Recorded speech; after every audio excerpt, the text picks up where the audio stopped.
Hey, this is Matt once again. Welcome back to another video, and going to do a couple videos for Bronson, who sent in a lot of requests. So I'll do at least a couple. I'll get to the others later, but thank you, Bronson. I really do appreciate your kindness and your generosity. Really do appreciate that. And this time, and he did say these are all re-reviews, because I did mention I'm open to re-reviewing something, or just a regular review, or topic tier list ranking, video game playthrough, random thoughts, streams, commentaries, whatever the case may be. PayPal's the best way to do it. Do it for Cash App. Links are down below in the info box, and I will get to it as soon as I possibly can. So thank you for that. I really do appreciate it, Bronson. And this time it is The Nutty Professor from 1996. And yes, I will be doing the sequel after this because that was another re-review that Bronson had requested. So thank you for that. Now,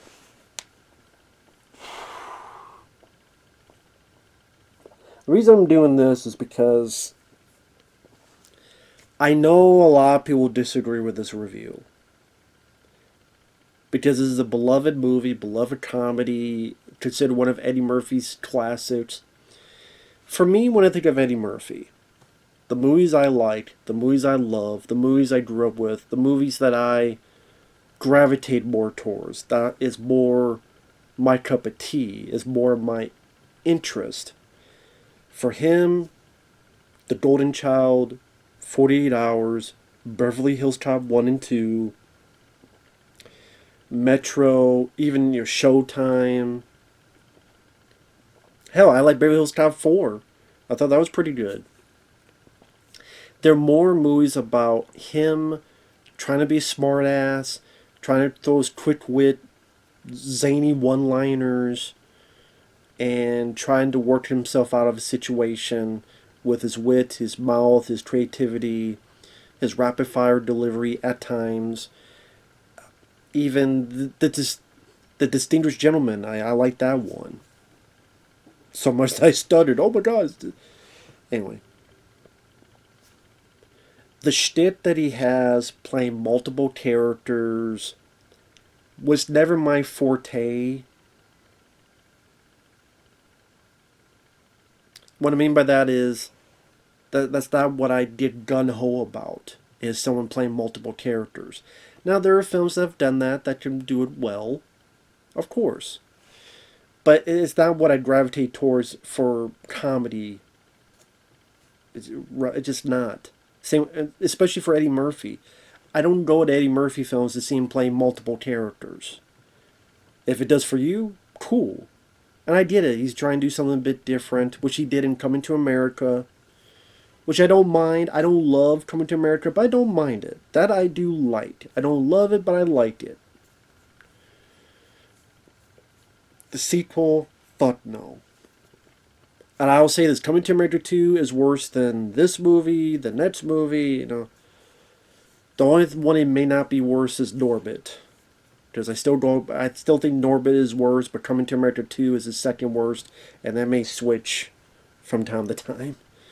But I know I'm like 3 minutes in, 4 minutes I haven't. I do think the sequel to this is worse. Norbit is way, way worse than this. This at least does have some nice heart to it. There are a couple moments that did make me chuckle, to be fair. But at the end of the day, this is never a film I care to rewatch on my own. I don't have this in my collection. I think I had at one point, I threw it away because I'm like, I'm never going to rewatch this. And this I just watched online for the review. I mean, the plot, it's a remake of the Jerry Lewis film, The Nutty Professor, which I don't mind that film. I know Jerry Lewis was the executive producer of this and the second one, and then later said he regretted it. He regretted it because he likes Eddie Murphy, so he agreed to go along with it, but he's like, that's a one and done deal. Obviously, the box office proved differently, because this was a very successful film. The sequel made some money too, but this one much more so. And You know, a lot of people do like it. They do consider this one of their favorites. And when Eddie plays Sherman Klump, very likable character. He's kind-hearted, and you do feel his demeanor change when he's trying to put on this smile, and then when people go in more and more on him, whether about his fat, physique, you can really see the emotion play out. And some well done makeup by Rick Baker, who I believe won the Oscar for makeup. And he did a good job with the makeup effects in this. And there's of course the bit with the club and Dave Chappelle just throwing insult after insult after insult, and he laughs it off at first, and as time goes on, you see just his demeanor change, and you really feel sorry for him. Not to the point I thought he was completely pathetically annoying like Norbit, but like I said, this has a good heart to it. The second one I thought, well, I'll get to that. It tried to do so many things, and I thought it was a bit of a mess. But this, it does go in one direction, trying to stay the course on that. The other people in the film, Eddie Murphy not only plays Sherman Klump, but he plays his family, his mom, his dad, his brother, and the grandma. Which there's about 2 dinner scenes where that's mostly when they're at, and then they show up a little bit at the very end. They put them in a lot more in the second film. I think that was a mistake, because I think even if people like them, I think less is more. That's just my thoughts on that. He also plays a version of Richard Simmons,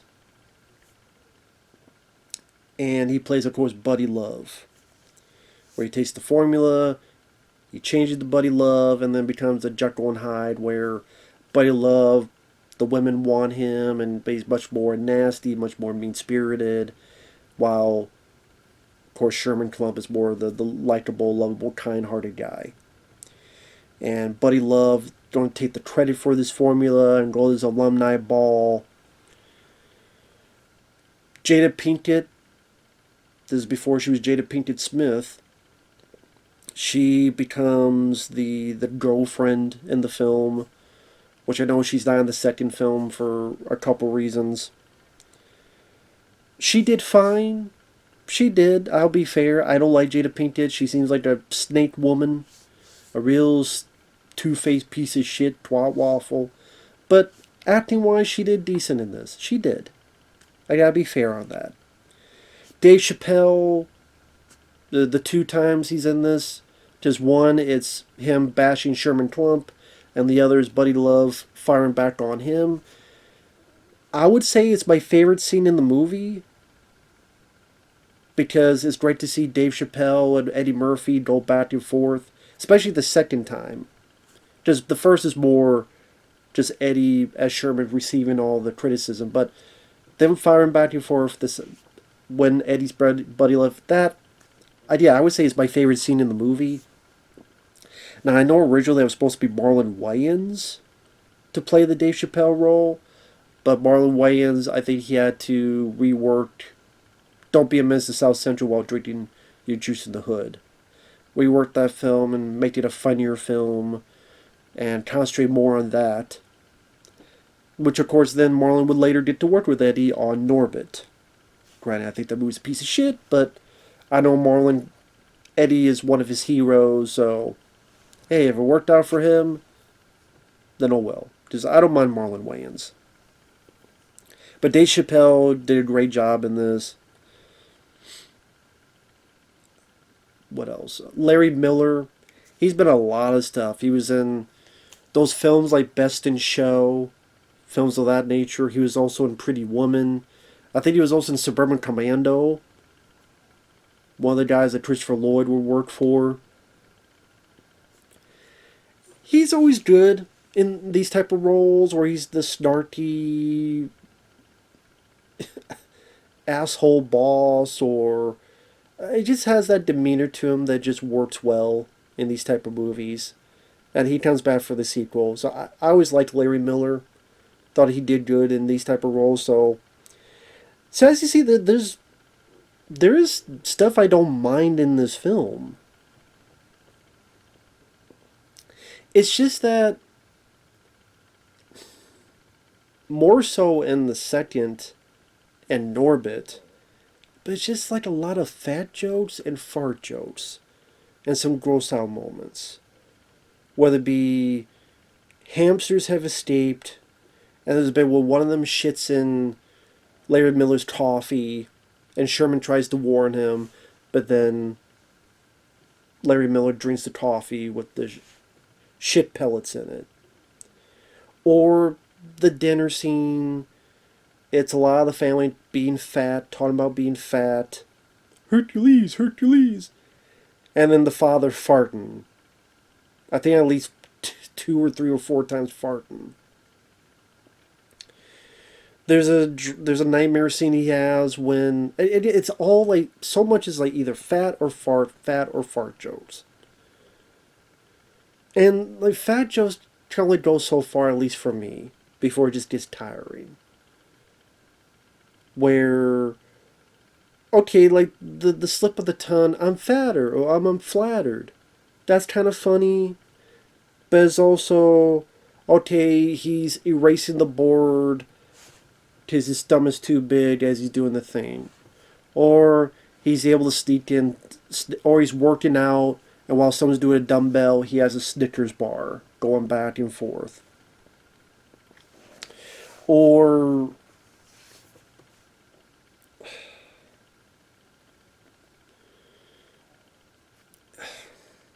as I mentioned, the fart jokes. There's a bit where he has an okay the first nightmare scene, he's kissing Jada Pinkett, but then he's so heavy she goes to the sand. That's kind of a funny gag, to be fair.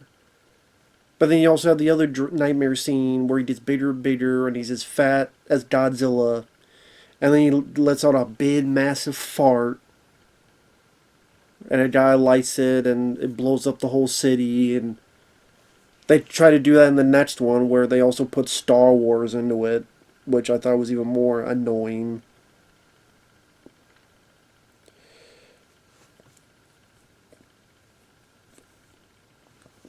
And I didn't care for his family members.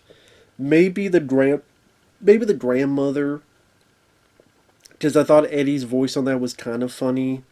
Where it's like, well, come on, Cletus, you walk over, you limp it back. Come on, Cletus, come on. The grandmother maybe got some chuckles out of me, but like the mom, okay, whatever. The brother, the dad, I didn't really give a shit about those characters. Him being a wannabe Richard Simmons, whatever. I was so indifferent on that. Nothing about that made me go, it was like, whatever. That's the thing, a lot of it's like a whatever type of comedy for me. I'm watching, I'm going, okay, it's a short film. Well, maybe not short, but it didn't feel like overstay his welcome, but so much of it just disinteresting to me. And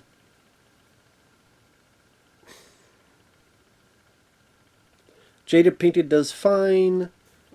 I don't know if I buy the relationship between the two of them, though. Buddy, I mean, and White kind of shows her her real nature, because when Buddy Love is there, even though Sherman is almost this close to telling how he feels about her, that anybody who have eyes and senses would notice that Sherman likes her, she still goes, oh, but I miss Buddy. I miss Buddy Love. Oh, I can't get him out of my mind. And that's why he continues to become Buddy Love. And but it reminds me of, oh, she'll go with Will Smith because he's safe, but she keeps thinking about Tupac Shakur. To her, like, Buddy Love is Tupac and Sherman is Will. Oh, I'll take the simp because I can't get the Tupac, the Buddy Love.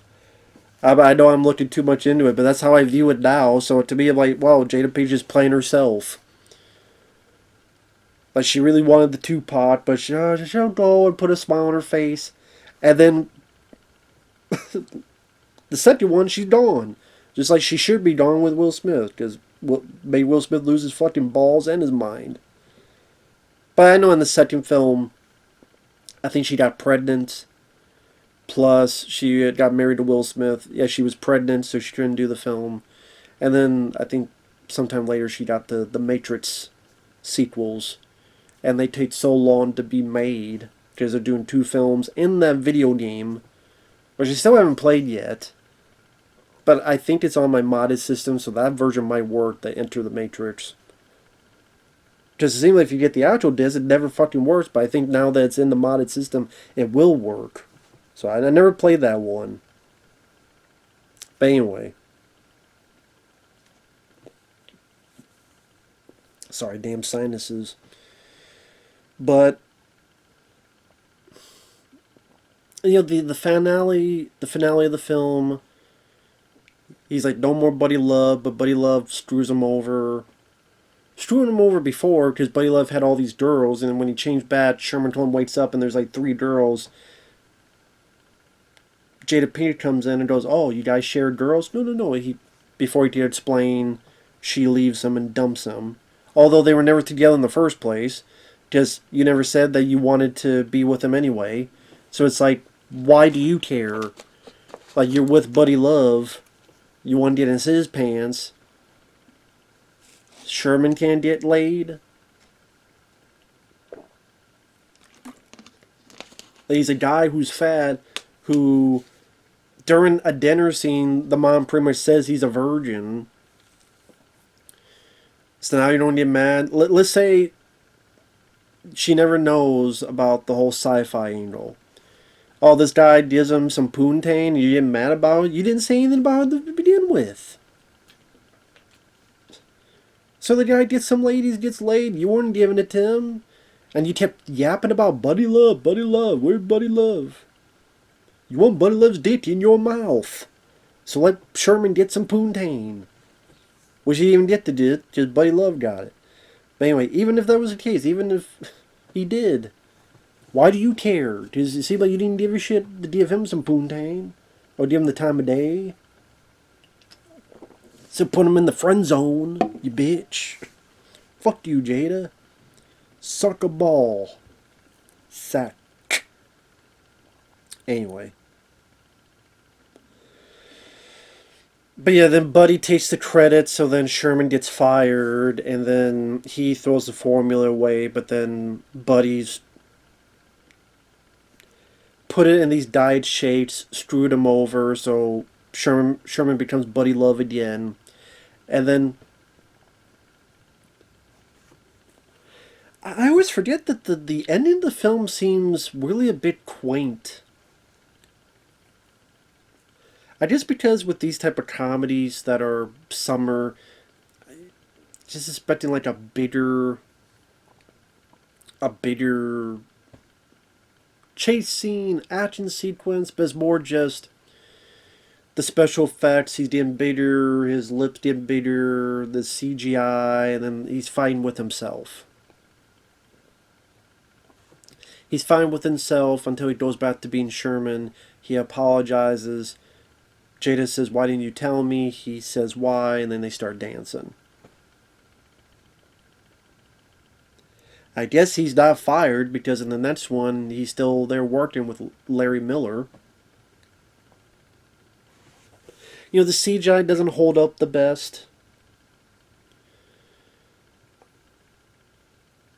I actually think it would have been cool. Like, you got Rick Baker, who did an American Wolf in London. If he did scenes where he's changing and you do it practically, like think of American Wolf in London, but now it's 1996, and like he's ballooning up or his lips going bigger and puffier. But to be honest, that would have to take some time. Here they're going much for speed, going from Sherman to Buddy to Sherman to Buddy, and it probably wouldn't fit with the speed of it, how fast you would need it to happen. And you couldn't do that with practical effects. But I'm just saying, you got Rick Baker. I mean, it would have been cool to see that stuff more so.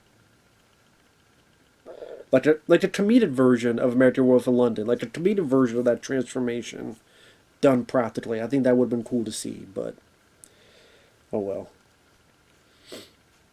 But yeah, at the end of the day, I mean, it's directed by Tom Shadyac, which I liked some of his stuff. Ace Ventura, Pet Detective, Liar Liar. But this one, well, again, his character is kind-hearted. Buddy Love is supposed to be the antagonist, so of course he's supposed to be annoying. But he was so annoying that I just didn't give a shit to see him. I just wanted him off the screen. And just a very irritating version of Eddie Murphy. Which I know is supposed to be the point. But at the same time, I'm like, he's so annoying. I don't know why anyone would want to be near this guy. Yeah, the only time it worked is when he was firing back on Dave Chappelle saying, "Oh, your teeth, I took a field goal through them." Or, "Your mother's so fat, her belt size is the equator."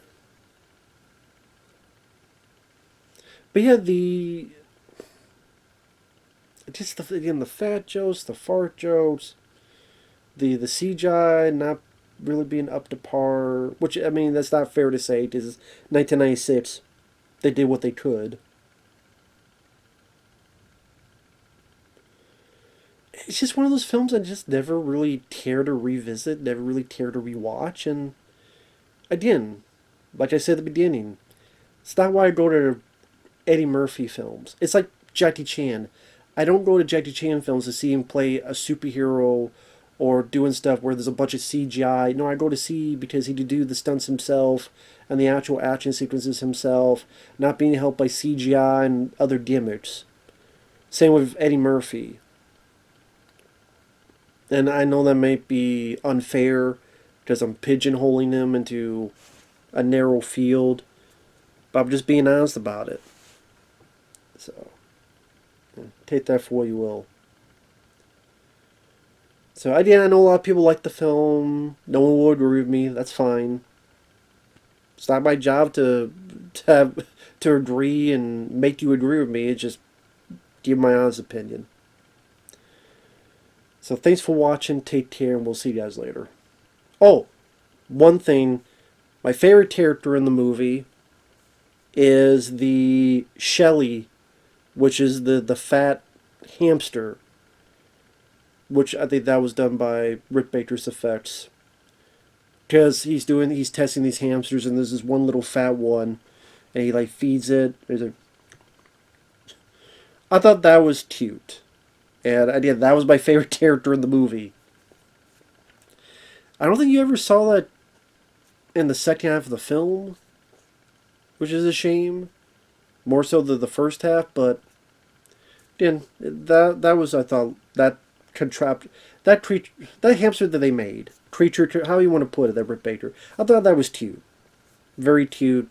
Again, my favorite character in the movie. Funny enough, so I had to put that in. Don't want to forget about Shelley.